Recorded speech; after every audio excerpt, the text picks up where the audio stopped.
Hello and welcome back to Eurofootball Daily, where today we have another scout report for you, this time on how to take Wolves into the Champions League. Let's get into it. The story so far. Wolves' rise from the third tier of English football to the edge of the Europa League quarter-finals in 6 years has been nothing short of meteoric. Yes, there has been some luck along the way. Not every club, which has just finished 15th in the Championship in 15-16, can be bought by a Chinese investment firm, Fosun International, with extensive links to one of the biggest super agents in the world, Jorge Mendes. But their net spend of €220 million since Fosun's takeover just under 4 years ago, while considerable, is only €4.5 million more than Everton, who've accumulated 9 fewer points since the start of 2018-19. Mendes' first job was to advise his Chinese business partners to appoint his long-term client Nuno Espirito Santo. It was somewhat of a stab in the dark, with the former goalkeeper coming off the back of 2 underwhelming campaigns in charge of Valencia and Porto. However, he then aided the acquisition of Porto captain Ruben Neves, Portugal's youngest ever Champions League player, backed that up by bringing João Moutinho, Rui Patricio, Diogo Jota, Daniel Podence and Pedro Neto to the Black Country for a combined €95 million. These players, alongside others such as Conor Cody, Raul Jimenez and Adama Traore, have helped Wolves back up their 7th place finish in 2018-19, their best since 1980, with another stellar campaign. At the time of writing, Wolves are 6th, just 5 points off 4th place Chelsea with 9 games to go. While it seems unlikely that they'll be able to overturn that deficit this season, they certainly aren't a million miles away. Here's how we would take them to the next level. Before we go any further, just a quick reminder to subscribe to EFD and hit that notification bell to never miss a video. Fullback depth. Before we get started, it's worth bearing in mind that Wolves have an exceptionally small squad.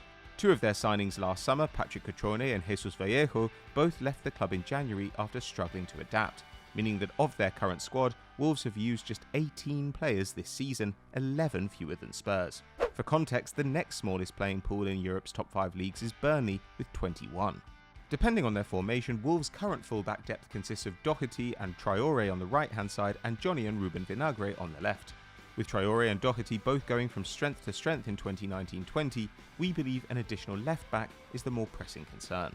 While 3-capped Spain international Johnny remains a very solid defender, with no Wolves player completing more than his 5.1 tackles and interceptions per 90, the 26-year-old's 2 assists in his last 59 Premier League games suggest an attacking alternative could be useful.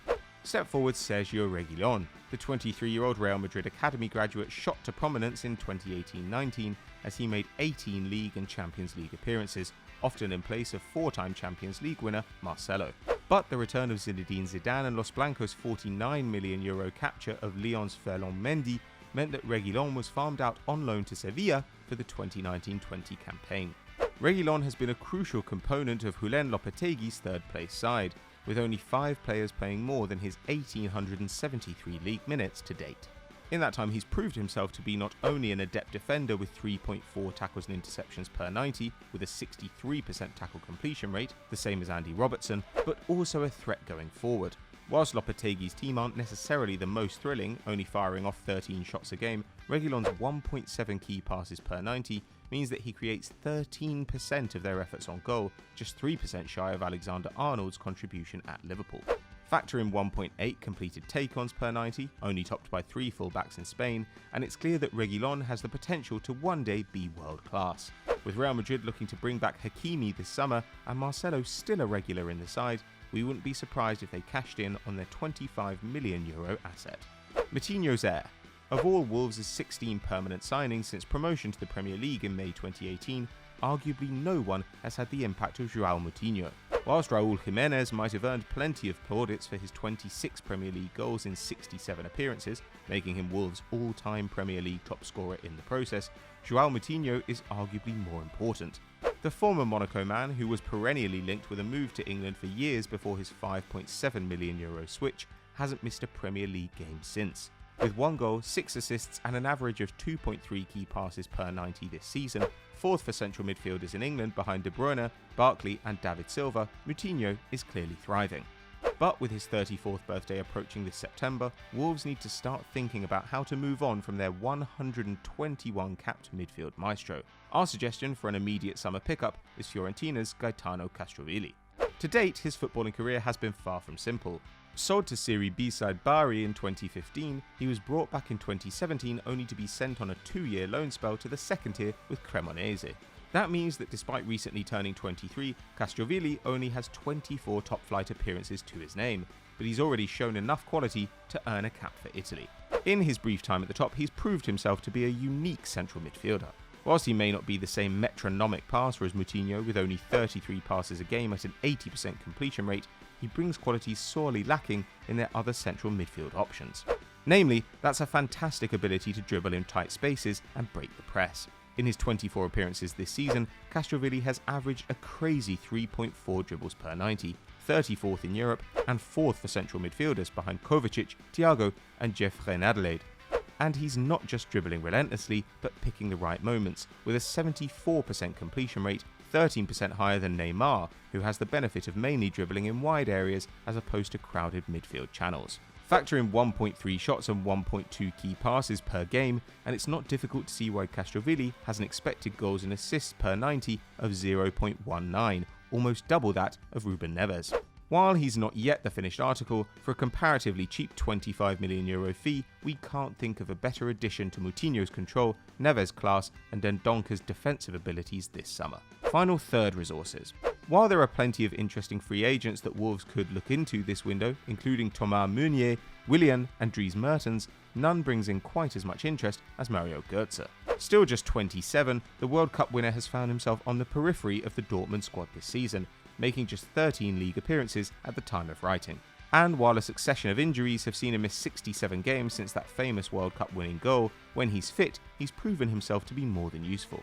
Just last season, he contributed 14 league goals at an average of 1 every 120 minutes, while operating at 0.6 expected goals and assists per 90, a figure he's maintained this year in his 508 league minutes. For context, only Raul Jimenez with 0.75 can top this tally in Nuno's squad this term. But we have 3 reservations about Götze. Firstly, the 63-cap German is being linked with a whole host of clubs, including Arsenal and Roma, making it unlikely that Wolves would be able to sign him. Secondly, it's unclear whether the attacking midfielder would be a natural fit in Nuno's preferred 3-4-3 or 3-5-2 formations. And thirdly, with a rumoured weekly wage of €152,000, would Wolves want to break their wage structure, which currently sees top earners Moutinho and Rui Patricio paid €113,000 per week. That's why we suggest that Wolves' scouting team instead turn their attention to another player currently experiencing a year to forget in the Bundesliga, Leon Bailey. 2 years ago, this would never have been possible. Back then, a 20-year-old Bailey was coming off a remarkable first full campaign in the Bundesliga. His 9 goals and 6 assists at an average of a goal contribution every 148 minutes had not only fired Bayer Leverkusen to 5th in the Bundesliga, only missing out on a Champions League spot due to goal difference, but ignited talk of a call-up to England's World Cup squad, which he was reportedly eligible for due to his grandparents' British passports. But since Heiko Herrlich's sacking in December 2018 and Peter Bosz's appointment, the Jamaican has seen his minutes crumble, starting just 47% of Die Werkself's league fixtures since the start of 2018-19.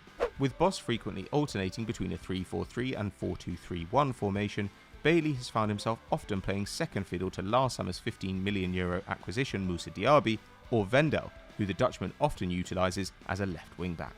But when he has been picked, Bailey has still shown his class, with 5 goals, including strikes against Dortmund, Leipzig and a double against Bayern, and 1 assist in just under 700 league minutes. With only Jimenez taking more than his 3 shots per 90 and only Moutinho providing more than his 1.8 key passes, it's clear that Bailey would take some of the heat off the likes of Jimenez, Traoré and Jota. With his lack of minutes causing his market value to drop to just over €30 million, a player of Bailey's quality might never be more attainable for a club like Wolves. Helping out Jimenez.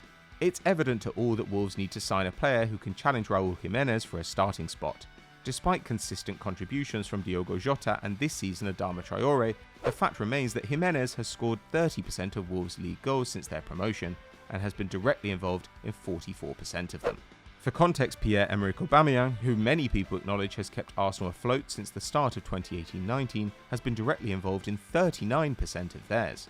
In fairness to Nuno, he has made efforts to rectify this, signing Benik Afobe, Pedro Neto and Patrick Cutrone since the summer of 2018. But with Afobe now on loan at Bristol City, Cutrone back in Italy with Fiorentina, and the promising Pedro Neto still just 20, Wolves need to sign an established striker to put pressure on their Mexican talisman.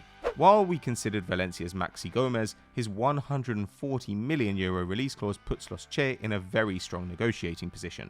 So instead we're going to recommend a player that could be available permanently, but most likely on loan, Luka Jovic. The 22-year-old Serb has endured a season to forget following his €60 million move from Eintracht Frankfurt last summer.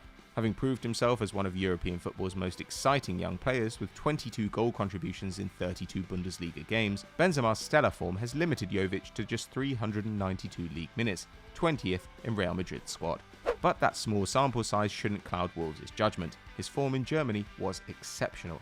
His pace, power and excellent anticipation saw him fire off 3.9 shots per 90, 3.2 of which were inside the box, a figure topped by only Gabi Jesus and Aguero in the Premier League this term.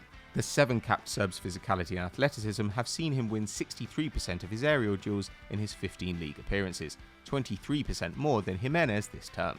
Having performed at least 0.65 expected goals per 90 over the last 3 seasons, with a peak of 0.74 in 2017-18, it's clear that Jovic would instantly improve a Wolves squad, where Diogo Jota is their best performer according to the metric on 0.52 per 90. If Real Madrid were able to secure an improbable move for Mbappe, or more likely Aubameyang, there is every chance that they would be willing to at least loan out the former Benfica frontman, currently valued at €33 million.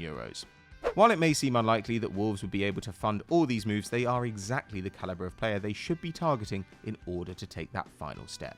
If you enjoyed this video, don't forget to leave a comment about who you would like to see us cover next, and of course, make sure to like and subscribe. We'll see you next time.